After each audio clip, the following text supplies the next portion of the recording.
બનાસકાંઠાના પાલનપુર હાઈવે પર ખાનગી હોટલ પાસે યુવકની હત્યા। ખાનગી હોટલના પાર્લર નજીક બે યુવક પર જીવલેણ હુમલો કરી દેતા એકની હત્યા, એક ગંભીર।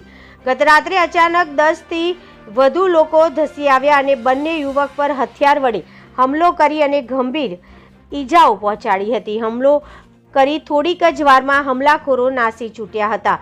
મૃતકના મૃતદેહને પીએમ અર્થે પાલનપુર સિવિલમાં રખાયો, જ્યારે ગંભીર યુવક લઈ રહ્યો છે ખાનગી હોસ્પિટલમાં સારવાર।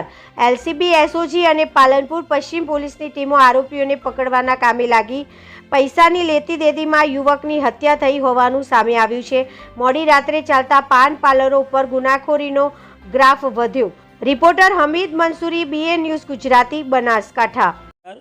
જે ભાઈએ વાત કરી બનાવ બન્યો એ ભરતભાઈ મારા મામાના દીકરા થાય છે। જે આ તો મને એવું લાગે છે કે હવે પહેલાં યુપી બિહારમાં જેવી સ્થિતિ હતી એવી સ્થિતિ ગુજરાતની એનાથી પણ બદતર થઈ રહી છે। કાયદોની વ્યવસ્થાની સ્થિતિ જ નથી।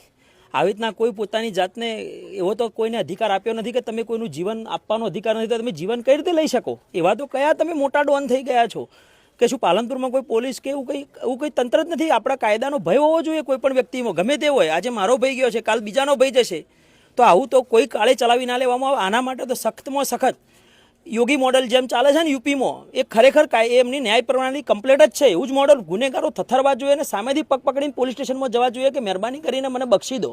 આવું જ થવું જોઈએ। આ માણસ કોઈ પણ કાળે, આના તો મેં ઇતિહાસ જાણ્યો કે આને ભૂતકાળમાં પણ લગભગ પેરોલ ઉપર બહાર હતો હાલ ભાઈ, એવી વાત મને જાણવા મળી છે। તો શું એ પોતાની જાતને પાલનપુરમાં માફિયા રાજ આવી ગયું છે? અને જ્યાં સુધી એ ગુનેગારની ધરપકડ નહીં કરવામાં આવે ત્યાં સુધી લાશ, હું સિવિલમાંથી લાશ અમે ઘેર લઈ જવાના નથી। આ એક મારી સ્પષ્ટ વિનંતી ગણો, ધમકી ગણો, જે ગણવું એ ગણો। હું અહીંયા ઉપવાસ ઉપર બેસવાનો છું જ્યાં સુધી એને અહીંયા હાજર કરો। પાલનપુરમાં કોઈ પણ જગ્યાએ ગુનેગાર પોલીસ ધારક ગમે તે કરી શકે, એને હાજર કરો, બાકી લાશ અહીંથી લેવામાં નહીં આવે, નહીં આવે, નહીં જ આવે। આ એક મારું સત્ય, એક ફેક્ટ વસ્તુ છે અને બધા જ અહીંયા યુવાનોનું એક જ મત છે, એને અહીંયા હાજર કરો, ગમે તે થાય એને પોલીસ સ્ટેશનમાં પકડીને તમે હાજર કરો। એ હાજર થશે, સ્પેશિયલ સીટની રચના કરવામાં આવે અને ફાસ્ટ ટ્રેક કોર્ટમાં કેસ ચલાવો તમે। આ એક 30-32 વર્ષનો યુવાન, એની ઘેર નાની 7 મહિનાની છોકરી છે। તમારે વિચારો ને તમારું કાળજું કંપી જાય, તો તમારા પેટનું પાણી હલવું જોઈએ। એને ખબર પડવી જોઈએ કે ગુનો કર્યો, એના લીધે બીજા 10 ગુનેગારોને ખબર પડવી જોઈએ। એવી કડકમાં કડક સજા કરો, દાખલારૂપ ન્યાય બેસાડો। કે દાદાની સરકાર કહે છે, દાદાની સરકાર, હું હર્ષભાઈ સંઘવી સાહેબને પણ કહેવા માંગુ છું કે તમે જે કરો છો કે કાયદાનું રાજ લાવો, તમે એને કડકમાં કડક સજા કરીને એક નિયમરૂપ બનાવો કે ભાઈ પાલનપુરમાં આ ઘટના બની હતી અને આ સજા મળી, એવું તમે ફાસ્ટ ટ્રેક કોર્ટમાં કેસ ચલાવો, તાત્કાલિક એને ડિસિઝન કરો અને કાયદામાં થતી ભયંકરમાં ભયંકર સજા, છેલ્લી સજા એને આપો। એ જ મારું માનવું છે। અને એને હાજર નહીં કરો ત્યાં સુધી એની લાશ તો નહીં જ જાય।